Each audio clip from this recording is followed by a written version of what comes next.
You were fine. Are you sure? Yep, yep. Are we ready?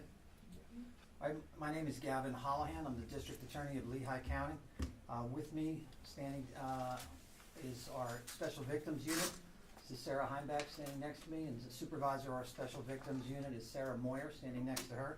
From the Pennsylvania State Police is Trooper Petoskey, who's the investigator in this matter. What we're announcing today is a fairly disturbing arrest that took place over the weekend. Our district attorney's office and these investigators and these attorneys worked together to arrest two people. They are a married couple, Joshua Dechant, D-E-C-H-A-N-T. His date of birth is December 30, 1988. And his wife's name is Tracy Dechant, same spelling. Date of birth is 9/3/1982. Both are charged with 2 counts. Each count is a felony. It's charged with endangering the welfare of a child. In this case, there are 2 children. They are twins. They're 15-year-old boys. It is our understanding that each boy is the biological child of Tracy and the stepchild of Joshua Dechant. This came to the attention of law enforcement on January 22nd when the state police were called to the area of their home in Lower Macungie Township, which is in Lehigh County. When the report was made of a nearly naked 15-year-old boy running around the neighborhood, banging on the door of a neighbor's home, the neighbor took him in. It was immediately apparent to the neighbor that this child had been essentially starved, malnourished. Eventually, as he was treated at the hospital, he was full-grown, as far as height is concerned, 15-year-old boy, weighed approximately 55 pounds. During the investigation, Pennsylvania State Police learned that this child, who we're not identifying by name, he's called in the affidavit if you've seen it, victim child or VC1. Turns out he's got a twin brother who we're identifying as victim child 2. The troopers made inquiries at the home in Lower Macungie Township where they found victim child 2. He was also observed plainly to be in distress medically, malnourished, starved. He was taken to the hospital. They are twin brothers, so he's obviously the same age, 15 years old. He weighed about 57 pounds. 53 pounds, so the 2 ages, Attorney Heimbach, the 2 weights? One was 55 pounds, the second was 53 pounds. There were other children in the home. At this point, all of the children have been removed from the home. Both parents were arrested. They were arraigned yesterday. Magisterial District Judge Mark McCants in Lehigh County set bail at $75,000 straight for each of the 2 parents. It's our understanding that they're in the process of posting their bail now and will probably be released within the next couple of hours, as they haven't been released already. The investigation, after speaking with the 2 children, revealed that they had lived in the home. They were not attending school in the sense that they would be seen by any school, so it was either being homeschooled, virtually schooled, or not schooled at all. The investigation revealed that they were very malnourished. They were extraordinarily thin to the point of emaciated, to the point where the medical providers determined them to be a near life-threatening situation.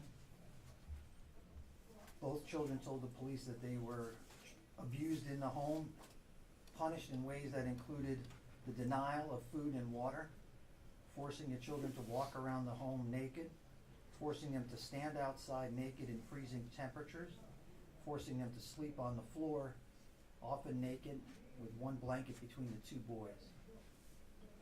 As I stated, when they were admitted to the hospital, their weights were, as you heard. The doctors and medical providers estimated that a normal child their age and their height should weigh approximately 143 pounds. The 2, as you heard, one weighed 53 pounds, one weighed 55 pounds. Medical records that we were able to obtain to date show that the last time they were in any kind of medical treatment was about 8 years ago. And in that intervening 8 years, it appears that each of the 2 boys have gained approximately 10 pounds. As I stated, this case has been investigated by the Pennsylvania State Police. It came to their attention just a few days ago. They acted rapidly to get both boys into medical care, investigated other children in the home. As I stated, it's my understanding that all of the children have been removed from the home. These 2 boys remain in treatment for medical care. This case is investigated by the Pennsylvania State Trooper Stephen Patinsky, who's present with us. I will ask you to, if there's any questions about this matter today, that they be directed to me. Trooper Patinsky will not be taking questions. Senior Deputy District Attorney Sarah K. Heimbach is the lead prosecutor in the case. With her today is Sarah Moyer, who is the lead in our Special Victims Unit. It is imperative that I remind you that in every criminal case, the fact that an arrest has been made and charges have been filed, those are just allegations, those are accusations, and the defendants in this case remain innocent until they are proven guilty. If you have questions, I will take them now. The neighbor that took the boy in, had he seen the boy from the neighborhood? Were they aware that the boys were in the home, or? Our understanding is that the boy was outside being punished, made to stand outside. This is last week when the temperatures were in the single digits, and that the first the neighbors were aware of the situation was when the child went to their house, banging on the door, begging for help. Yeah, but I mean previous to that, were they aware those boys lived in that house? They hadn't seen them in the street looking, because the description of them looks like they were camp victims. They were gaunt and emaciated. Yeah, at this point, my understanding is that the neighbors are absolutely helpful in this case. I have no information that they knew what was going on ahead of time. That this child came to their door and they opened their home to the child, took him in and contacted the police. State Police or Child Protective Services been at the home before? Anything else? That I can't really talk about, can't answer those questions. As you know, we try to respect the rights of the accused to a fair trial, so talking about prior involvement in the criminal justice system is one of those areas that I can't get into, so I apologize. And following up on that, is there anything with the school district? Have you looked into, had they been attending school and been pulled out? Do they have any kind of record of any learning disabilities for these children? What we understand now is that they had not been attending school in the traditional sense, so they hadn't been going to a brick and mortar school for several years. How many kids were found in that home, and were they also, abused in the same way those twins? My understanding is that there were 3 or 4 other children. There were 3 younger children who were found in the home, who were not found in the same state of physical neglect and abuse that these 2 boys were found. Are those So Joshua's children? Those charges we filed are on the 2 victims that we've identified. Are those Joshua's children? Those 3 younger? They are the biological children of both Joshua and Tracy. Mr. Sheriff. The sister that comes in. That's what's your chance, sir. Speak up. Are there other, is the investigation ongoing? Is there potential for more charges to be filed both for these victims or for other victims? It's fair to say the investigation is ongoing. This is a rapidly moving investigation, and it is absolutely still ongoing, and additional charges are potentially likely. The elder sister, the sister that moved out, I'm sorry, that that testified that she had been disciplined in the same way. Was she 18? Did she move out to go to school somewhere? What's that circumstance? Yeah, all I can tell you is that she reached the age of 18 and she no longer lives in the home, and what you saw in the affidavit is the best I can tell you about her. Yes. So just to confirm, the neighbor that took in the 15-year-old, they called the police? That's correct. How long have they lived in the neighborhood? I don't know. If they had been forced out into the cold, is there, in the past, is their property set away from other, like how secluded is this property that the neighbors hadn't noticed 2 nearly naked teenagers being forced outside somewhat routinely? The first answer to that question is, I don't know, and the second is, I don't wanna say anything negative about the neighbors. Everything our investigation shows is that the neighbors responded wonderfully. They opened their home to a stranger who was at their door. They took the child in, they fed him, they clothed him, they called the police, they did exactly what you would want to do. So I have nothing negative to say about the neighbors. Yes, I hope you didn't get the impression we're criticizing the neighbors. I just meant, like, were these kids secluded in the house where people never saw them? Like, were they hidden away? I would say that it's too early in the investigation for me to say that, and I don't mean to say that you did ask an inappropriate question. I just want to make it clear for my. Yeah, no, I understand, and I want to make sure that I don't send the wrong message, that we have any complaints about the neighbors. I think the neighbors did exactly what you would expect a neighbor to do in a positive way. But it's clear that the kids were not in school. It's clear at this point that they had not been seen by any medical provider for years. So you can draw conclusions from that as you see fit, whether they were secluded, whether that's just the way people chose to raise their children. You know, the way you raise your family is your business, but when children are 53, 55 pounds at age 15, that's becomes the business of our office, our special victims team, and the Pennsylvania State Police. Do we know why these teenagers were the targets of this compared to the younger kids in the house? No, that'll be part of our ongoing investigation to try to get to answer some of those questions. When will both Josh and Tracy be back in court? Hard to say now. They had one court date that was initially set, but once they posted bail, that hearing date will be changed. So I believe they're in the process of posting bail now. Once that's finalized, new hearing dates for them will be set. I believe it will be at the Office of Magisterial District Judge Michael Faulkner. Is your office satisfied with the bail that was set in this case? The bail is set by the Magisterial District Judge. We try not to second guess or criticize the Magisterial District Judge. He makes his decision based on the facts that he has. Gabby, can you speak to just when we know the details of where you are in your investigation, you see the pictures of these two young boys. What goes through your mind? Well, I would tell you that it is, in our opinion, you know, of course, for these purposes, we have to maintain that these people are innocent of the crimes charged until we prove they're guilty in court, okay?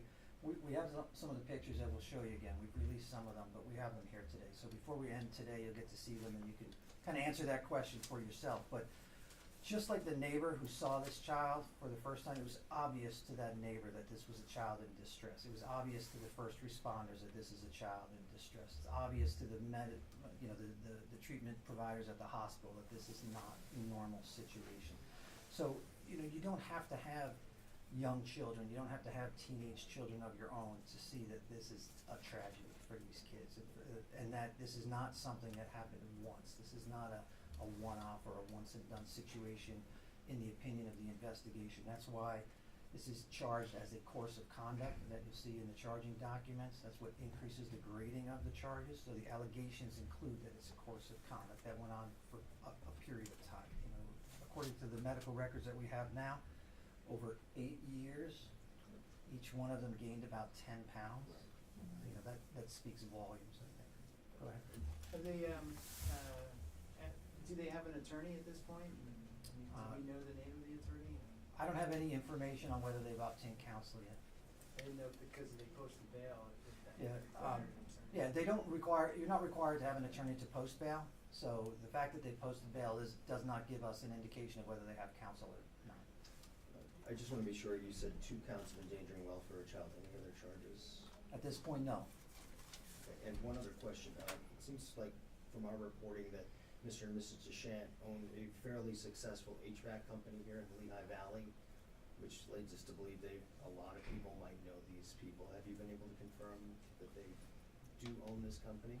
We've confirmed that they work at an HVAC company. The ownership of it, the connection to it, I'm not familiar with. So, work there, yeah. More than that, I could not tell you. Was there any instance of him, Mr. Deschamps, coaching lacrosse in a youth league or anything like that? I'm not aware of that. Yes.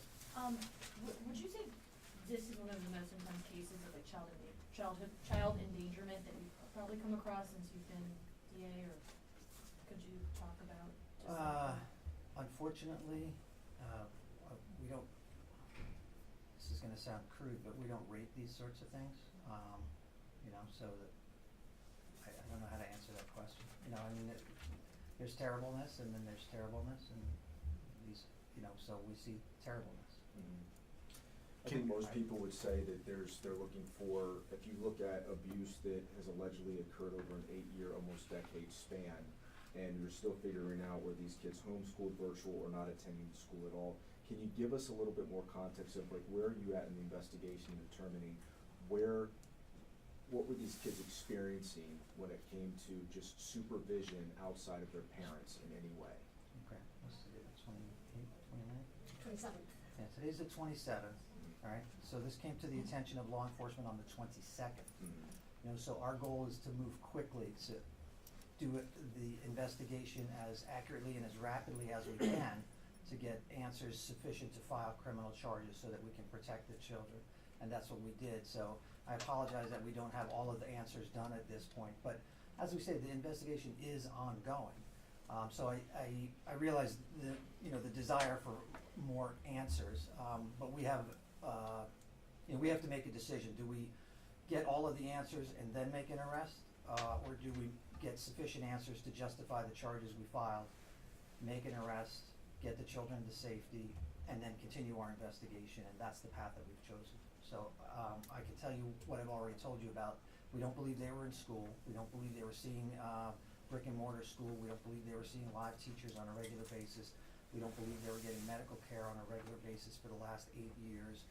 And at this point, early in the investigation, we don't have any information that they were seeing people interacting with people on a regular basis.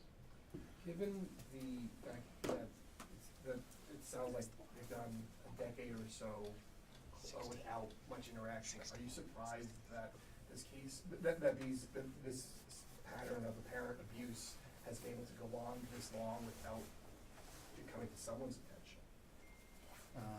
No, I'm not surprised. Why is that? Because the world is a bad place. And I've seen a lot of it, and it doesn't surprise me anymore. Sorry. Are they still in the hospital? Yes. And when they get out, who will they go to? Go to the system or the family? Right, I'm sorry, Sue? It's unclear at this point. You guys have said that the other children have been placed with family. Is there concern that the family may have been aware of this abuse for these older children? Yes, there's absolutely concern about that. And can you explain then the decision to place them in the care of family under those circumstances? Sure, there's concern, but we don't have evidence that that concern is true or accurate, right? As I say, we're early on in the investigation. But the other part of the answer to that question is that we don't get to decide where those children go to. So we're the prosecutor's office. There's different people who make the decision of where those children go and who the next caretaker for those children are.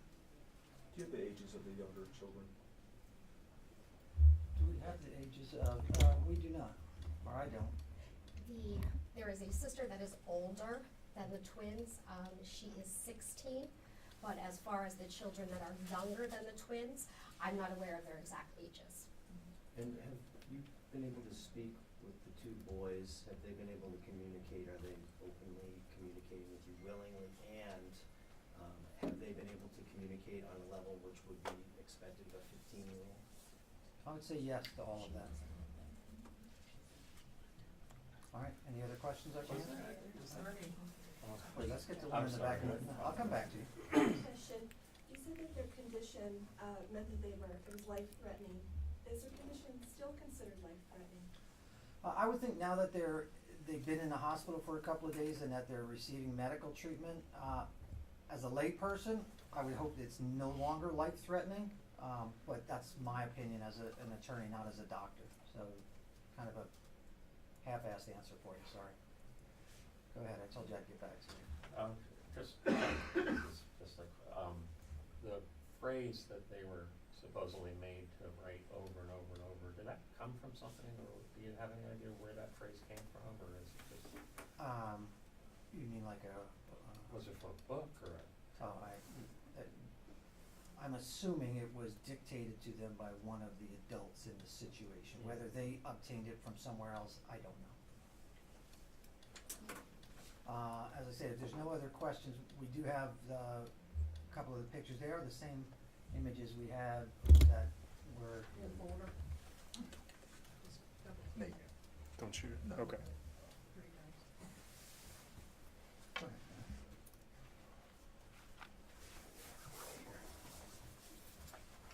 Double click, man. I'm double clicking down.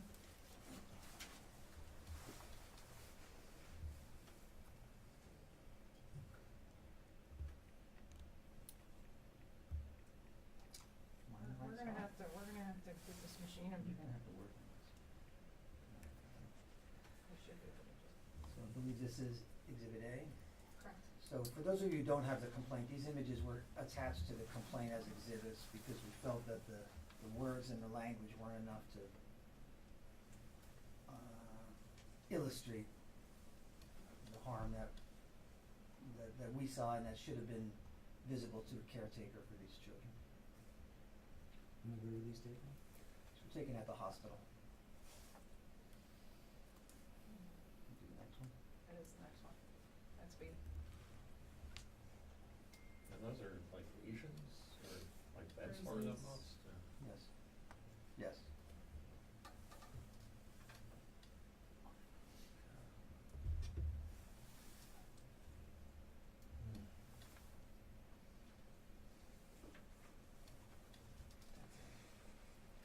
There's paper copies, or I can provide you guys electronic copies if you didn't get them.